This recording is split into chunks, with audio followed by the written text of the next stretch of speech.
Bom, pessoal, o amontoar egoísta de bens materiais é uma indicação de que a vida já não é considerada do ponto de vista da eternidade. Colossenses capítulo 3, verso número 1.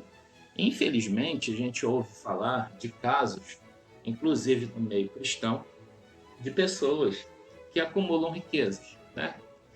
Vira colecionador. Ah, eu sou colecionador de motos, eu sou colecionador de carros, eu sou colecionador de medalhas, enfim. É uma coisa muito estranha uma pessoa se declarar cristã, ver pessoas ao seu redor passando dificuldade e ser acumulador de riquezas. Veja que eu estou tendo muito cuidado aqui entre os irmãos para falar a respeito disso, porque nós sabemos que, da mesma maneira que a gente deve combater a teologia da prosperidade, no sentido de dizer que ah, não é sinal da aprovação de Deus alguém ser rico e da desaprovação de Deus alguém ser pobre, também o contrário é verdadeiro. A gente não pode dizer que a pessoa, porque ela é rica, que ela está fora da presença de Deus e aquele que é pobre está dentro. Né? Isso também não é possível dizer, tá bom? Então seria uma teologia da prosperidade ao inverso. Não, nenhum dos dois é verdadeiro, tá certo? O que nós estamos tratando aqui é que, e falando até aqui onde a gente foi, né? Nesse estudo, que a condição do rico, daquele que detém muita riqueza, geralmente é isolar ou abrigar essa riqueza no seu coração de tal forma que ele não permite que outros sentimentos, sobretudo sentimento de amor a Deus e de amor ao próximo, ele abarque a sua vida, tá certo?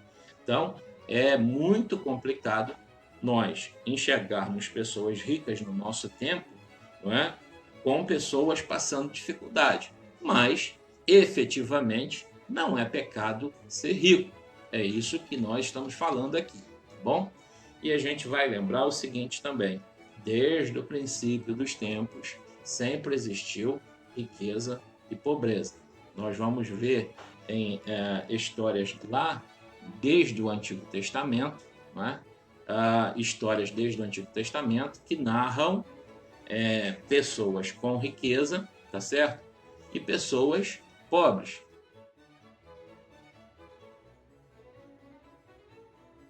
Voltando aqui para o nosso tema, essa disseminação do Evangelho que está citada em 1 Coríntios capítulo 9, de 4 a 14, Filipenses 4, 15 18, 1 Timóteo 5, 17 18, também para ajudar aos necessitados, claro, Provérbios 19, 17, Gálatas 2, 10, 2 Coríntios 8, 14, 9, 2, para acumular tesouros no céu. Em que sentido? Quando a gente ajuda a igreja, quando a gente ajuda o próximo, né, a gente vai acabar juntando tesouros no céu. Mateus capítulo 6, verso 20, Lucas 6, 32, 35.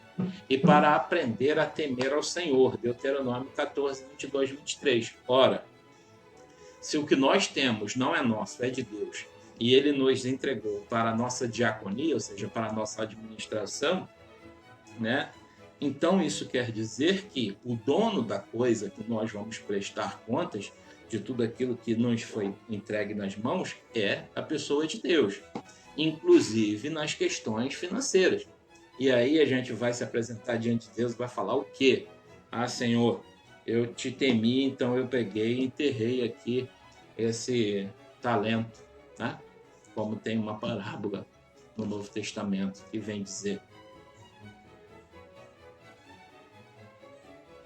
Então é algo, né, que nós temos que aprender é que o Senhor da Seara, que é a pessoa do próprio Deus, ele tem poder sobre nós, inclusive para nos cobrar sobre aquilo que nós temos feito. E nessa área da vida material, por exemplo, naquilo que Deus ele nos fornece, naquilo que Deus ele nos dá, certamente nós também prestaremos contas a ele. Portanto, quem possui riqueza e bens não deve julgar-se rico em si, e sim administrador de bens de Deus. 12, de 31 a 48 desse Evangelho de Lucas. Os tais devem ser generosos, prontos para ajudar o carente e serem ricos em boas obras. Efésios 4, 28, 1 Timóteo 6, 17 e 19. Então, o rico, ele não deve ser considerado rico em si, mas um bom administrador de algo que Deus ele colocou na sua mão em abundância. E se Deus colocou algo na mão de alguém em abundância, é sinal de que Deus ele pode continuar mantendo aquela pessoa com muitos bens em abundância, mesmo que ela faça isso, que ela ajude ao próximo, que ela ajude a igreja, que ela faça, né, que ela tenha esse comportamento doador. Tá bom?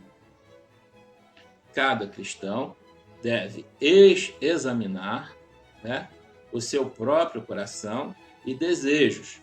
Sou uma pessoa cobiçosa? Será que eu sou uma pessoa egoísta?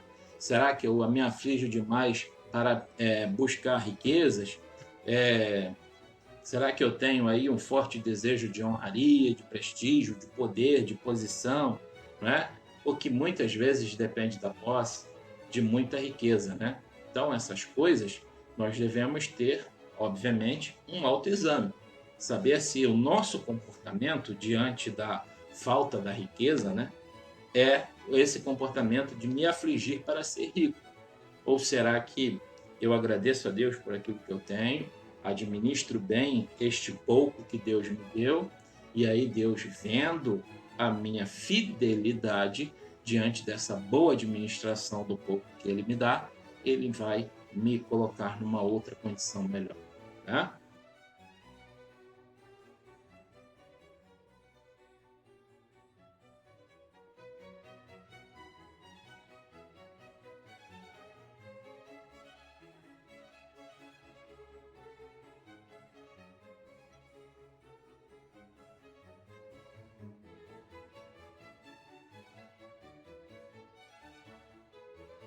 A gente então falou sobre riqueza. Agora vamos falar do outro lado, né? Vamos falar sobre pobreza. Uma das atividades que Jesus ele avocou na sua missão dirigida pelo Espírito Santo foi evangelizar os pobres. 4,18, né, do livro de Lucas, Isaías 61, verso 1. Em outras palavras, o Evangelho de Cristo pode ser definido como um evangelho dos pobres, né? Mateus 5,3, 11,5, Lucas 7,22 e Tiago 2,5. Repara que o próprio Jesus, quando nasceu, ele recebe de presente incenso, ouro e mirra. Aí as pessoas, a tradição católica, sobretudo, né, vai dizer que 3 reis magos, né, visitaram Jesus e que cada um deles deu um desses elementos. Curioso notar que o Evangelho de Mateus, quando fala sobre isso, ele não fala nem da quantidade de reis que o visitaram e nem dá nome a essas pessoas, tá bom? Então a Bíblia, ela não tem menção bíblica sobre a quantidade de reis que visitaram a Jesus e nem de quanto bem, né, de cada um deles foi dado. Agora a gente pode deduzir que não foi uma grande quantidade. Por que não foi uma grande quantidade? Porque Jesus efetivamente não era rico. Então a gente vai ver Jesus até os 30 anos de idade, quando ele foi batizado por João Batista, trabalhando com seu pai terreno José e tendo uma vida simples, como outras pessoas quaisquer daquele tempo, não é? Uma vida que ele teve que trabalhar, então ele não era obviamente rico, né? Então, quando a gente olha para o Evangelho, de fato, Jesus ele teve, sim, no seu ministério, uma visão voltada muito para os pobres. E aí a gente vai observar isso e vai ter com muita clareza que os eventos em que ele esteve presente, a grande maioria deles foi evento onde havia pessoas famintas, pessoas com muita necessidade, por exemplo, de uma cura ou de uma ajuda material, por que não dizer, né? A gente vai ver no evento da multiplicação dos pães e dos peixes que aquelas pessoas que estavam ali, eram 5.000 homens, além de mulheres e crianças, se a gente for considerar que metade daquelas pessoas eram casadas e tinham esposa e filhos, a gente vai chegar em um cálculo de 5.000 com mais 2.500, 7.500, sei lá, 10.000, 12, talvez 20.000 pessoas ali naquele momento e esperando que alguém as alimentasse. Eram pessoas pobres.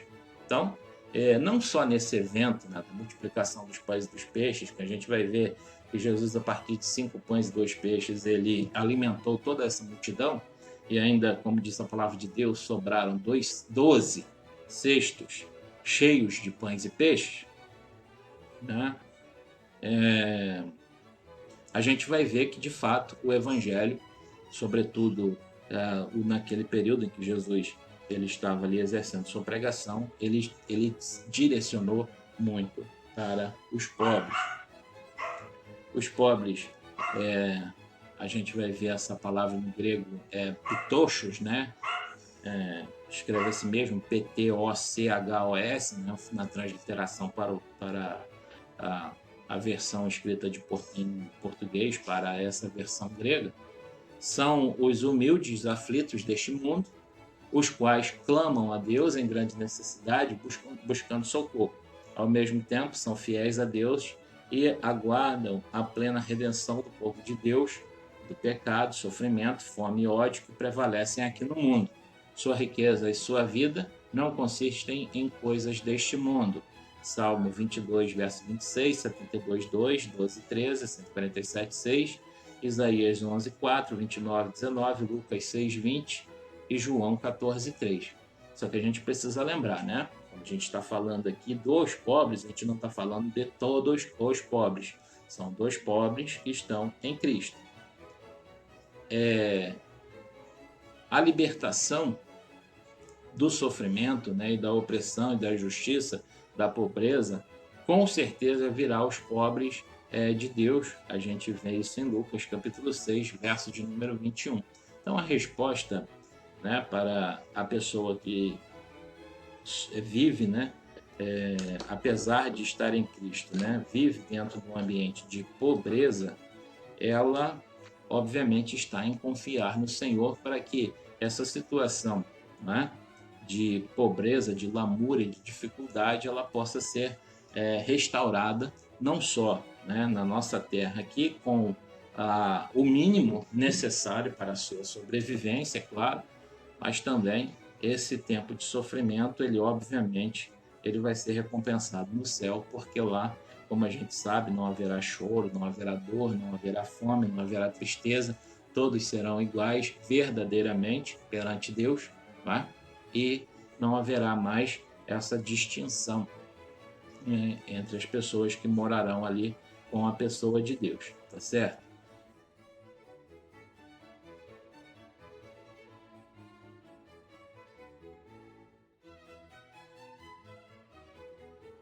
É bom a gente lembrar, tem um versículo que diz, né, que eu nunca vi um justo a passar fome, nem sua descendência a mendigar o pão. E a gente, infelizmente, tem visto muitas pessoas mendigando pão. Tá? E é interessante, né? O curioso é que toda vez que você vai ajudar uma pessoa que está na rua, um mendigo, por exemplo, que está pedindo alguma coisa, ele vai e fala assim: Deus te abençoe. Sinceramente, dá vontade de falar para aquela pessoa, né, que ela deve buscar a Deus, porque tem alguma coisa de errado. Se a palavra de Deus ela vem dizer, né, que o justo ele não passa fome e a sua descendência não mendiga o pão, por que aquela pessoa que na palavra dela, ou seja, da boca para fora, ela está declarando bênção sobre a vida das pessoas e sobre a própria vida não tem, né? Então, obviamente que essas pessoas estão precisando procurar a pessoa de Deus, tá? E aí sim, eu venho dizer para você que na pobreza extrema, certo? Na pobreza extrema, nessa de que passa fome e a descendência mendiga o pão, esse sim tem que olhar para Deus com outros olhos. tem que buscar a Deus porque tem alguma coisa de errado acontecendo na vida dela.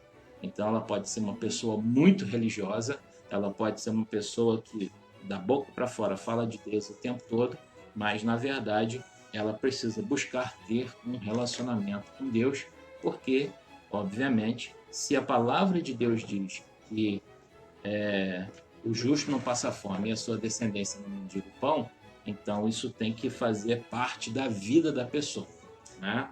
Isso tem que fazer parte da vida dela como um todo e não pode, não é? A palavra de Deus ela não mente, né? Se a palavra de Deus ela não mente, então tem alguma coisa de errado na vida daquela pessoa. Ela precisa ser restaurada para estar aí sim verdadeiramente dentro da vontade, no centro da vontade do Senhor, e ela possa aí sim ter a sua fome verdadeira, né? Aquela fome de alimento saciado neste momento, tá bom? Eu gostaria só de lembrar a você, nós citamos aqui a teologia da prosperidade, deixando claro que essa teologia da prosperidade, ela não se adequa ao que diz as escrituras sagradas, tá?